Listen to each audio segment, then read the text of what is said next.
This is Reframe, the podcast from the College of Education, Health, and Society on the campus of Miami University. In this episode, we'll try to untangle the complicated subject of educational policy, which seems to continually be a source of frustration and stress among many educators today. And we're here with Dr. Andrew Saultz, an assistant professor of educational leadership, to try and understand what's actually happening in today's educational climate, how we got here, and how this issue might eventually evolve. Dr. Saultz, thank you so much for talking to us. Can we start at the beginning? Why is this an important time to be looking at educational policy? Well, yeah, I think it's a good time, and specifically to talk to folks in schools. So No Child Left Behind was the dominant kind of federal law in schools from 2002 until this academic year, so 2017-18 year, if that makes sense, starting September. And at the end of the Obama administration, Congress passed something called the Every Student Succeeds Act, and that law is a reauthorization of the major federal law in education. So that replaces No Child Left Behind. So the Every Student Succeeds Act is being implemented for the first time this year in Ohio schools. And what that did was it gave states a little bit more decision making in terms of what to include in their accountability systems. So when I say accountability systems, that's how the government tracks school progress and decides if a school or district is doing its job. And so one of the things that the Every Student Succeeds Act asks states to do is to decide what non-academic indicator they will include. So one of the critiques of No Child Left Behind, the old system, was that it just focused on reading and math test scores for students. And so naturally, policymakers say, well, if that's the critique, we'll just include more stuff in the accountability system. And so they said, states, what we want you to do is pick a non-academic indicator to include in your school accountability system. So examples of non-academic indicators were things like school climate, so asking the faculty and the students how safe they felt, how comfortable they felt. You could include things like discipline, so you would track how many suspensions and expulsions, and then disaggregate that by race, for example. And so they were given all these choices, and so Ohio, the past about year, has gone through a process of deciding what they want to include, and they decided on attendance. And so the idea is that they will report attendance and specifically track individuals who are chronically absent as a way of trying to improve getting students to schools more frequently, for example. And so this year is the first year they've kind of rolled that out, and we're fully functioning under the Every Student Succeeds Act. So that's really sort of the major way that the Every Student Succeeds Act is now different from how No Child Left Behind used to be. What led to that? What was the impetus for that change in that direction? So a big part of the critique of the Obama administration was the Secretary of Education, Arne Duncan, went beyond his constitutional powers and what the law allowed him to do to shape state policy. And so what the Every Student Succeeds Act did and what Congress did was limit the power of the Secretary of Education by writing in provisions that say the federal government can't establish standards, for example. That the states should be able to decide what standards students should know at what grade levels. And so really what we're seeing is a return of a lot of the power to states that the federal government had taken over the last 10 plus years. Is that good? Is that, do educators and administrators see that as a positive thing or as a win in any way? Yeah, I think, a lot of school leaders I talk with, the state and federal government are both mainly dominated by individuals who have never been in schools in a professional manner. And so I think shifting the focus to the state level allows more variance. So like when you establish national policy, you kind of have to think about all the states, whereas, our states are really, really different. And sure. So by allowing the states to make those decisions, you can customize them to a larger degree. Now, historically, the federal government has got involved because local districts and states to a lesser degree have not provided equitable educational opportunities for all students.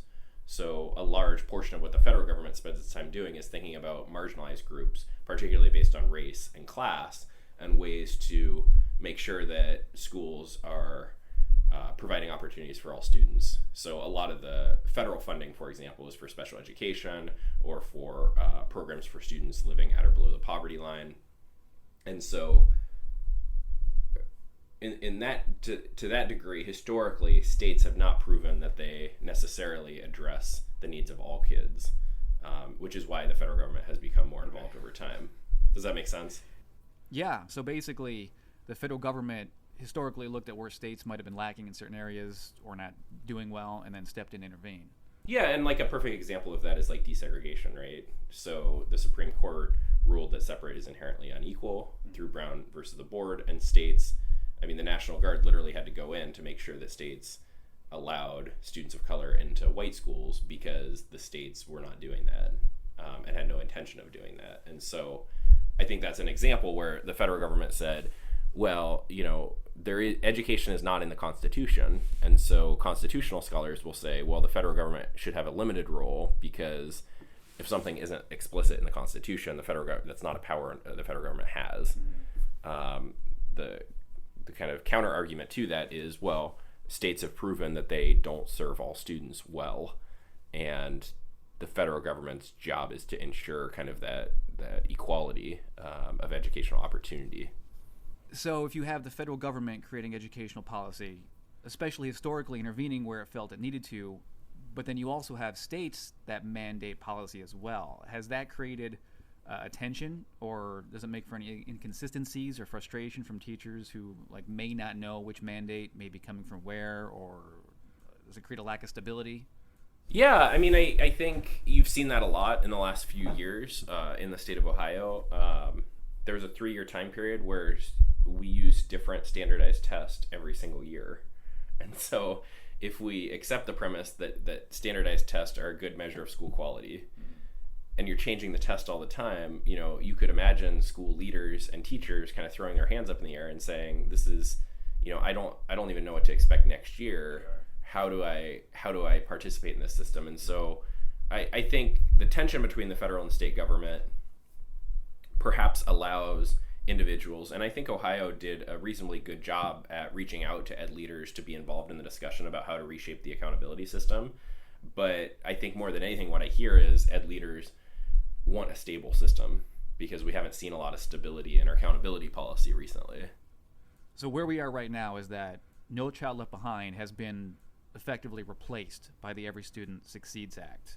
But what I've heard from many educators and administrators is that schools are still existing under the shadow of the culture created by No Child Left Behind. So for someone with an outsider perspective, No Child Left Behind is a phrase that is constantly thrown about. I've heard it for years. Was that really a huge fundamental shift in the way we think about and regulate education? Was No Child Left Behind really this big turning point? I would argue yes. So the first major federal education law is called the Elementary and Secondary Education Act, or ESEA. And that was passed in 1965 as part of Johnson's War on Poverty. And that mostly was money allocated for programs for students living at or below the poverty line. And so the federal government initially said, we're just going to put this additional money for states and schools to educate poor students because they might need additional resources. The classic example is free and reduced price lunch, right? That if a student is hungry, they probably aren't going to learn very well. Well, I can certainly relate to that. When I'm hungry, I can't focus well either.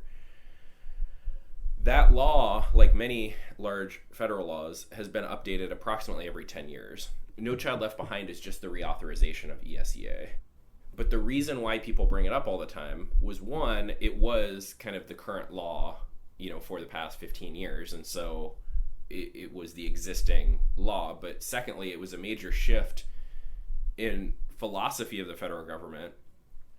George W. Bush, when he ran for president in 2000, he was governor of Texas at the time, and he said, look what we have done with the schools in Texas. They called it the Texas Miracle because they said, we will set high standards, we will test all our schools, we will publicize the data by race and class so that we can highlight any inequities based on test scores across these groups, and then we'll punish schools that don't do well.